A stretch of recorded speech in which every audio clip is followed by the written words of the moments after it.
আসসালামু আলাইকুম। এটিএন বাংলার সংবাদে সবাইকে স্বাগত জানাচ্ছি আমি আফরোজা রূপা। আগামীকাল অনুষ্ঠিত হতে যাচ্ছে উপজেলা পরিষদ নির্বাচনের প্রথম ধাপের ভোট। এদিন দেশের 141টি উপজেলায় ভোট গ্রহণ হবে। সকাল 8টা থেকে শুরু হয়ে বিকেল 4টা পর্যন্ত একটানা চলবে ভোট গ্রহণ। নির্বাচন অবাধ, সুষ্ঠু ও শান্তিপূর্ণ করতে এরই মধ্যে সব ধরনের ব্যবস্থা নেওয়ার কথা জানিয়েছে নির্বাচন কমিশন। এ উপলক্ষে আইনশৃঙ্খলা রক্ষায় ব্যাপক প্রস্তুতি নেওয়া হয়েছে। ভোটারদের কেন্দ্রমুখী করতে চলছে নানা পদক্ষেপ। প্রথম ধাপে 141 উপজেলার মধ্যে 22টিতে ইলেকট্রনিক ভোটিং মেশিনে এবং বাকিগুলোতে ব্যালটে ভোট হবে। 3টি পদে মোট 1635 জন প্রার্থী প্রতিদ্বন্দ্বিতা করছেন। এর মধ্যে চেয়ারম্যান পদে 570 জন, ভাইস চেয়ারম্যান পদে 625 জন এবং মহিলা ভাইস চেয়ারম্যান পদে 440 জন প্রার্থী রয়েছেন। এদিকে ভোটারদের সবাইকে ভোট কেন্দ্রে যাওয়ার অনুরোধ করেছেন আওয়ামী লীগের প্রার্থীরা। ঢাকার নবাবগঞ্জ উপজেলায় আওয়ামী লীগের চেয়ারম্যান প্রার্থী নাসির উদ্দিন আহমেদ ঝিলু জানান, দলের হাইকমান্ডের নির্দেশে বেশি সংখ্যক ভোটারকে কেন্দ্রে যেতে উৎসাহিত করছেন তারা। উপজেলা নির্বাচন সুষ্ঠু করতে ভোটের আগে সুনির্দিষ্ট অভিযোগের ভিত্তিতে অনেক প্রার্থী ও নির্বাচন সংশ্লিষ্ট কর্মকর্তার বিরুদ্ধে ব্যবস্থা নেওয়া হয়েছে বলে জানিয়েছেন প্রধান নির্বাচন কমিশনার কাজী হাবিবুল আওয়াল। নির্বাচনে কেউ যেন প্রভাব বিস্তার করতে না পারে সেজন্য রিটার্নিং কর্মকর্তাকে নির্দেশ দেওয়া হয়েছে বলে জানান তিনি। সকালে রাজধানীর আগারগাঁওয়ে ব্রিফিংয়ে সিএসি বলেন, কোনো দল অংশ না নিলেও প্রার্থী সংখ্যার দিক থেকে উপজেলা নির্বাচন প্রতিদ্বন্দ্বিতাপূর্ণ হচ্ছে। ভোট সুষ্ঠু ও শান্তিপূর্ণ করতে সকল প্রস্তুতি শেষ হয়েছে জানিয়ে হাবিবুল আওয়াল বলেন, আইনশৃঙ্খলা রক্ষাকারী বাহিনীর পর্যাপ্ত সদস্য কেন্দ্রে থাকায় ভোট সুষ্ঠু করা সহজ হবে। শান্তিপূর্ণ নির্বাচন করতে সবার সহযোগিতা চান সিইসি। নির্বাচনে যে কোনো অনিয়ম হলে তা তুলে ধরতে গণমাধ্যমের প্রতি আহ্বান জানান প্রধান নির্বাচন কমিশনার।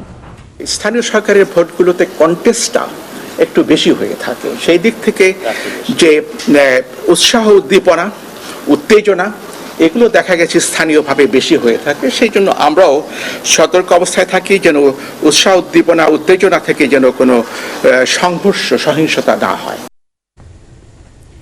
বিপুল পরিমাণ টাকা সহ পাবনার সুজানগর উপজেলা চেয়ারম্যান প্রার্থী ও আওয়ামী লীগ নেতা শাহিনুজ্জামান শাহিন সহ 11 জনকে আটক করেছে র্যাব। পাশাপাশি শাহিনুজ্জামান শাহিনের উপজেলা নির্বাচনী কাজে ব্যবহৃত একটি গাড়ি ও 22,82,700 টাকা জব্দ করা হয়েছে। গতরাত 12:30টার দিকে সুজানগরের চরভবানীপুরের নির্বাচনী এলাকা থেকে র্যাব 12 পাবনা ক্যাম্পের সদস্যরা তাকে আটক করে। শাহিন সুজানগর উপজেলা পরিষদের বর্তমান চেয়ারম্যান ও উপজেলা আওয়ামী লীগের সাধারণ সম্পাদক। এবারে উপজেলা নির্বাচনে তিনি চেয়ারম্যান প্রার্থী। র্যাব 12 পাবনা ক্যাম্পের কোম্পানি কমান্ডার মেজর এহতেশামুল হক খান এ তথ্য নিশ্চিত করেছেন। তীব্র তাপদাহের পর ঢাকার সর্বোচ্চ তাপমাত্রা নেমেছে 30 ডিগ্রি নিচে। বিভিন্ন এলাকায় বৃষ্টিপাত হওয়ায় এ মাসের শুরু থেকে কমতে শুরু করে তাপমাত্রা। এরই ধারাবাহিকতায় সর্বোচ্চ তাপমাত্রা নেমে এসেছে 30 ডিগ্রি নিচে। আগামী 3 থেকে 4 দিন একই রকম আবহাওয়া থাকতে পারে বলে জানিয়েছে আবহাওয়া অধিদপ্তর। আজও দেশের বিভিন্ন স্থানে বৃষ্টিপাত হতে পারে, আর তাতে তাপমাত্রা আরও কমতে পারে। চলতি মাসের মাঝামাঝির পর থেকে আরেকটি তাপপ্রবাহ হওয়ার আশঙ্কা রয়েছে। আগামী কয়েকদিনে বজ্র সহ বৃষ্টিপাত হবে। আবহাওয়া অধিদপ্তরের পক্ষ থেকে সবাইকে সতর্ক থাকার আহ্বান জানানো হয়েছে। আজকের যে পূর্বাভাস রয়েছে এটাও বৃষ্টি, আজকেও বৃষ্টি হবে। সেক্ষেত্রে হয়তো আপনার দিনের শেষ ভাগে যে বৃষ্টিটা বেসিক্যালি হওয়ার সম্ভাবনা বেশি। তো আগামী আরও 3-4 দিন এমনকি আরও বৃষ্টি এটা বাড়তে পারে। সেক্ষেত্রে তাপমাত্রা অনেকটা সহনীয় পর্যায়ে থাকবে। কালো মেঘ দেখলে বা আকাশে বৃষ্টি শুরু হয়ে গেলে বিশেষ করে খোলা ছাদে আমরা থাকবো না।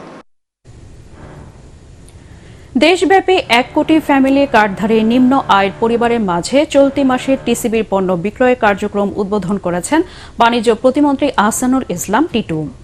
সকালে রাজধানীর বারিধারা পার্ক থেকে দেশব্যাপী পণ্য বিক্রয় এই কার্যক্রম উদ্বোধন করেন তিনি। এ সময় প্রতিমন্ত্রী জানান, প্রধানমন্ত্রীর নির্দেশে টিসিবি সাফল্যের সাথে সব ধরনের কার্যক্রম চালিয়ে যাচ্ছে। সাধারণ মানুষকে সাশ্রয়ী মূল্যে নিত্যপণ্য দিতে আগামী জুলাই থেকে প্রতিটি ওয়ার্ডে দোকানের ব্যবস্থা করবে টিসিবি।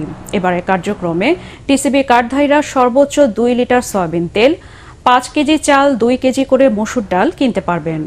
এর মধ্যে প্রতি লিটার সয়াবিন তেলের দাম নেওয়া হবে 100 টাকা, প্রতি কেজি চাল 30 টাকা এবং মসুর ডাল 60 টাকা কেজি দরে বিক্রি করা হবে।